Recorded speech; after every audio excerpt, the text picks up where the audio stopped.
اللايف عن فضيحة اوبر. الجثة معانا لحم ودم. انا هقول لكم عن قضية مذيعة اسمها فيفيان الفقي. المذيعة دي انا يعني صديقة، وكانت منذ فترة من الزمن وقفت اوبر، مش فترة كبيرة قوي يعني. وقفت اوبر، طلبت اوبر من المهندسين، وكانت رايحة التجمع الاول، وبعدين وهي في الطريق حصل خلاف، انها ابتدت لقت انه السواق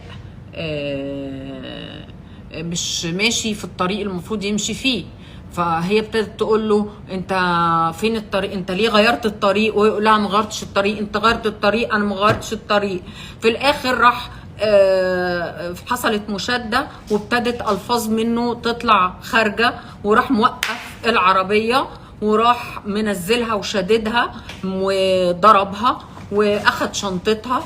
وكان الموضوع ده كان قدام مكان هي هتقوله. انا شايفه ان احنا نطلبها احسن. الو فيفيان، اخبارك ايه؟ اخبارك انت ايه يا حبيبه قلبي؟ كويسه تمام الحمد لله. انت معايا على الهوا. بس ازيك؟ اخبارك ايه؟ بصي ايه احكي لي. طيب بصي بقى، الاول عايزاكي تقولي لي الواقعه بتاعه الاوبر اللي حصلت لك. يعني عايزه اعرف الاول انت حالتك. عايزه اقول لك لا انا من ساعتها والله العظيم انا اتدمرت نفسيا. انا بقيت اخاف اصلا، حتى لو معيش عربيه ولا معايا سواق بخاف انزل. انا بعد اللي حصل لي ده انا جالي انهيار عصبي. انا وساعتها لما رحت المستشفى هم حولوني لدكتور نفسي، لان انا ساعتها استحلت. طيب ممكن تحكي لنا ايه اللي حصل يا فيفيان بالظبط، وتحكي للناس؟ بصي يا ستي، انا كنت في المهندسين رايحه التجمع، عندي مشوار، فطلبت اوبر كالعاده، هو اسهل وسيله يعني. فجالي اوبر ورحت، فضلت لقيته عمال يعني بقالنا مده بنلف في نفس المكان. انا ما بعرفش في التجمع كويس، بس انا حسيت ان احنا عمالين نلف.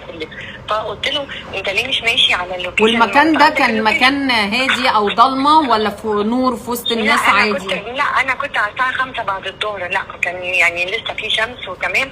لا ما كانش مكان هادي، بس بيلف.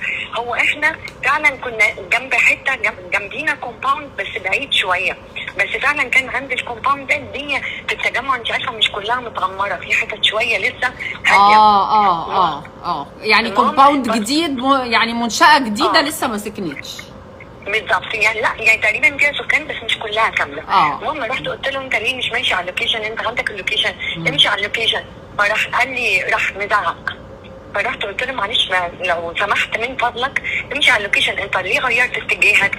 امشي على اللوكيشن. ابتدى يقل ادبه وابتدى يقول الفاظ مش هينفع اقولها لك، بس ابتدى يعني طريقته كانت اجريسيف جدا، وانا ما بقتش عارفه اتصرف ازاي، اعمل ايه، مش عارفه اكلم ازاي بتوع اوبر وهم معايا حتى ابلغ ان هو عمال بيلف بيا وبيزعق لي وبيشتمني. مش عارفه اتصرف يعني. الموقف ساعتها انا ما بقتش عارفه اعمل ايه.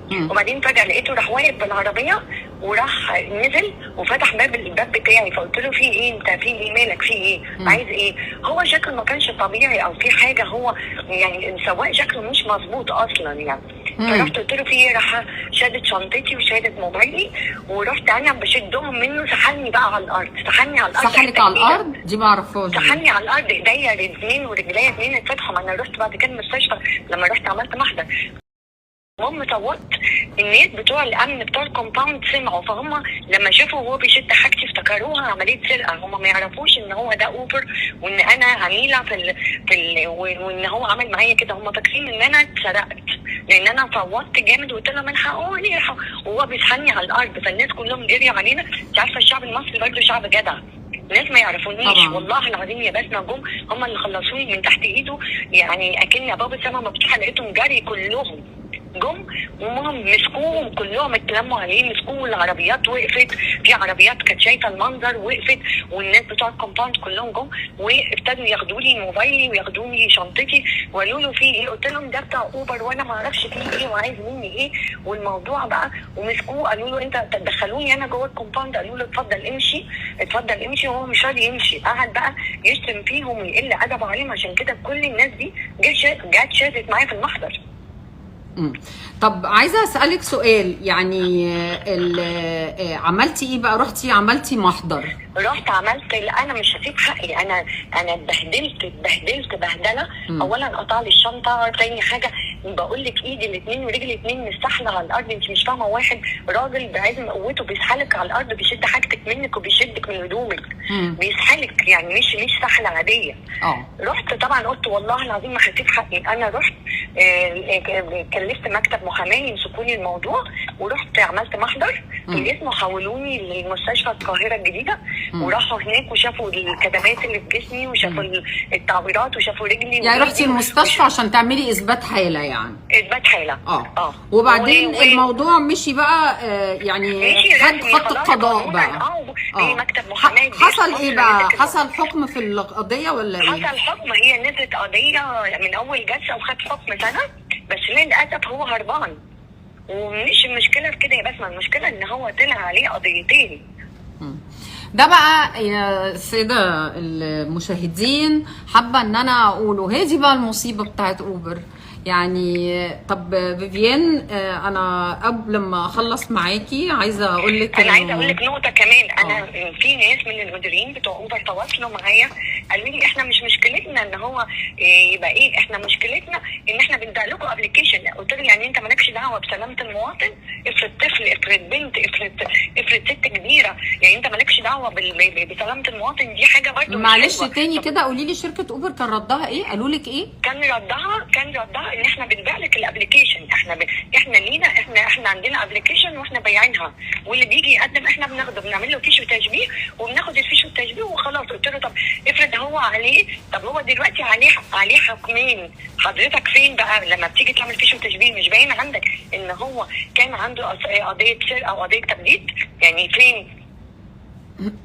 طيب انت شايفه انه القانون يعني لا لازم ياخد مجراه، لازم يبقى حاجه حازمه يا بسمه، لازم حاجه. هل بيوفر الحمايه الكافيه للمواطن؟ طبعا.